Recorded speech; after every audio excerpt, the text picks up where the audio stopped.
German audience. My main audience is from the US, and obviously the main language all of my subscribers are speaking, except for few exceptions, is English, even if you're not from the US. So, you know, that's why my videos are in English primarily. But I do my second, I'd have to look at my analytics, but there is a considerably high amount of subscribers from Germany. So I felt it was overdue to do a German video and a German whisper. I've been doing some German accent videos on this channel, and I just uploaded one a couple of days ago, but that's obviously not the same. So this one will be, as you can tell though, in English again. I might eventually do one in Spanish because I do also have a small percentage of Spanish speaking subscribers. Not as many as you would think. I do have a lot of people commenting in Spanish under my videos, and that kind of gives the impression that I have a lot of subscribers from Latin America and Spain, and strangely enough, that's not actually all that true. But you guys are really frequent commenters, and I really appreciate that. Thank you so much. Anyway, I might do that eventually. For today, we're sticking with English. At the end of this video, I'm going to be reading to you some more of those mind-blowing facts, if you remember. And until then, I'll just be rambling about whatever pops into my head about the things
that spray bottle is from that haircut roleplay. I used the 3D for that roleplay, which is why, hence the 3D audio.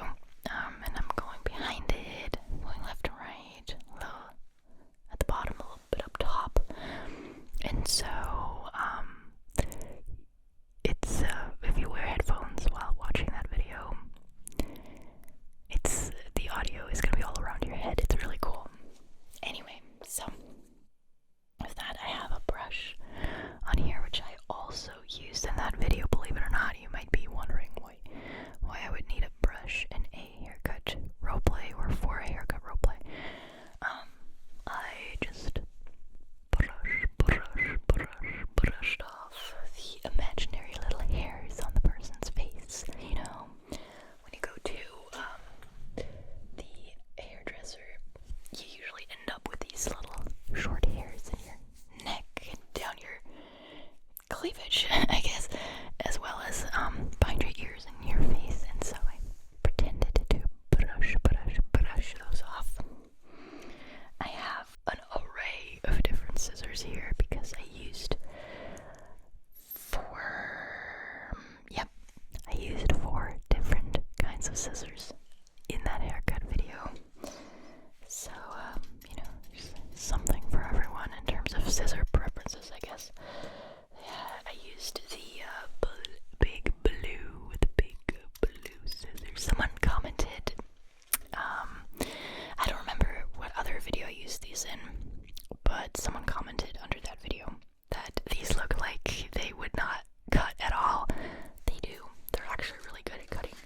They're meant for children, or I guess adults as well, who are having a little bit of trouble with their motor skills for whatever reason.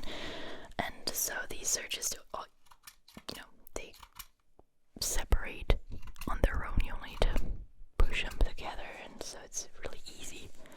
But here's proof that they actually do cut quite well. Look.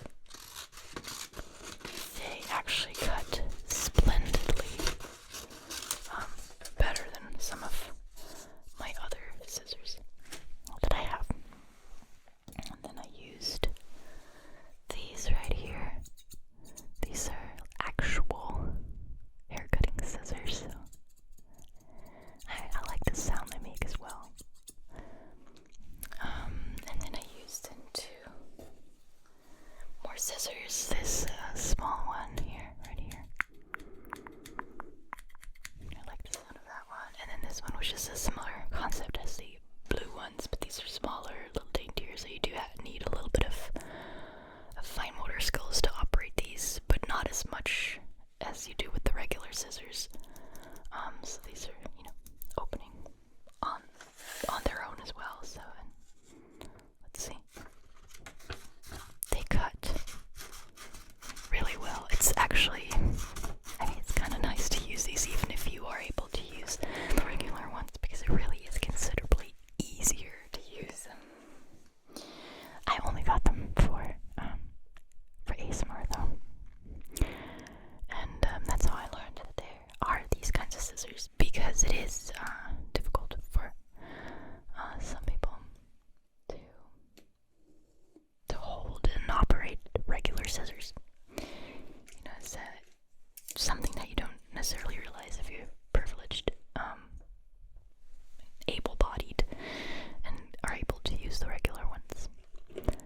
I have a brush on here, which I used in the haircut roleplay. This is almost like a mirror. You can barely see, but yeah. Basically, this is actually very convenient if you're using this. If you can brush yourself and then you can look at yourself, how you look. I never realized this.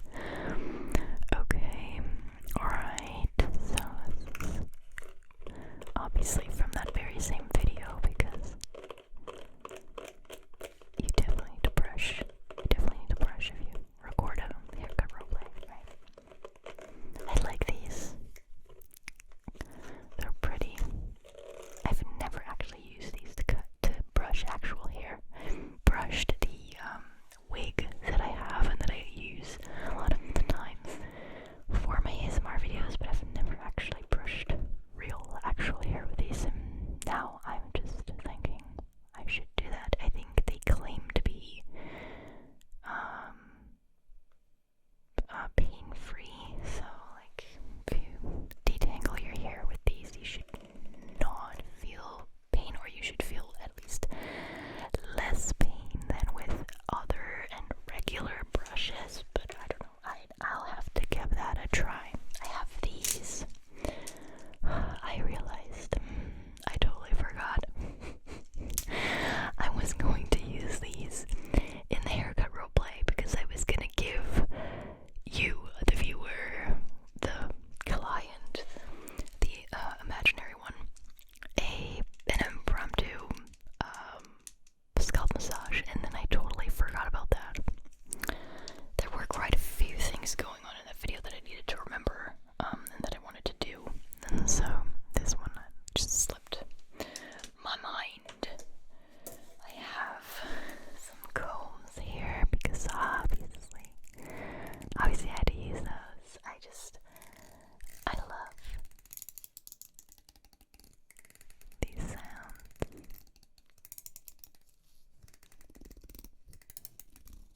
has a size of about 5.5 million square miles. Surprised? The definition of a desert is simply a place that receives less than 10 inches of precipitation per year. It doesn't have to be hot. Yeah, I feel like, well, I mean, I knew this, but I don't know if I learned this with you guys in the previous fun facts that we read, or if I read this somewhere else, but yeah, I've been bragging about knowing that, and I've been telling everyone about this if the topic even remotely came up. I know, obnoxious, isn't it? But everyone learned something new, because very few people know this, believe it or not. 32. After a kidney transplant, you actually have 3 kidneys. What? Over 31 million people in the United States suffer from chronic kidney disease, and it's the 9th leading cause of death, making kidney transplants relatively common. But did you know that most of the time the surgeon doesn't remove the deceased kidney? The doctor normally leaves the old kidney in place and puts the donor kidney in the lower belly on the front side of the body. I wonder why they do that. Maybe it would be too dangerous to remove the other one. Or maybe there's hope that it would kind of function a little bit still. Oh, this is interesting. I want to know why they do this. 33. A witness to Abraham Lincoln's assassination was interviewed on TV. What? I always go like, what? And Samuel J. Seymour was just 5 years old when he attended a play at Ford's Theater on that fateful evening of April 14th, 1865. He was seated in the balcony directly across from the president and says he heard the shot, saw Lincoln slumped over, and watched John Wilkes Booth jump onto the stage before fleeing on February 9th, 1956. Whoa, almost 100 years later. 2 months before his death, Seymour recounted the story on the CBS TV show I've Got a Secret. I kind of want to watch this now. 34. The longest work of English literature ever written by one person is a Super Mario Bros. Fan fiction. The longest work ever. Really? Forget War and Peace. If you're looking for a nice long read, you'll want the Subspace Emissaries World's Conquest. This piece of fan fiction based on the Nintendo video game Super Smash Bros.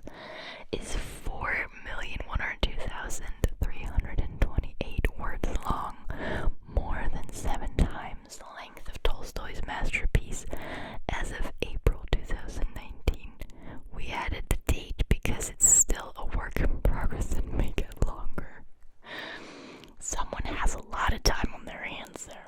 35. The fastest object ever made by man was a manhole cover. I find it so weird that in English this is called a manhole and a manhole cover. Why? Who thought of that? When it comes to sheer speed, okay, for someone who's watching this and doesn't have English as a native language and doesn't know what a manhole cover is, this, you guys, I find it so strange that they call it that. When it comes to sheer speed, race cars, fighter jets, and space rockets have nothing on a round, flat hunk of metal normally found covering a sewer. It wasn't made to be a speedster, but when an underground nuclear bomb test launched the 4-inch thick steel disc at an estimated 125,000 miles per hour, or 5 times the Earth's escape velocity, it became the winner. In contrast, the New Horizons spacecraft maxed out at 36,373 miles per hour. Okay, interesting. Why did they think about even testing it with this object? Someone must have had an idea already, right? Okay, well, that was very interesting and very mind-blowing, and I think I'm gonna go watch that interview now. About the Lincoln fascination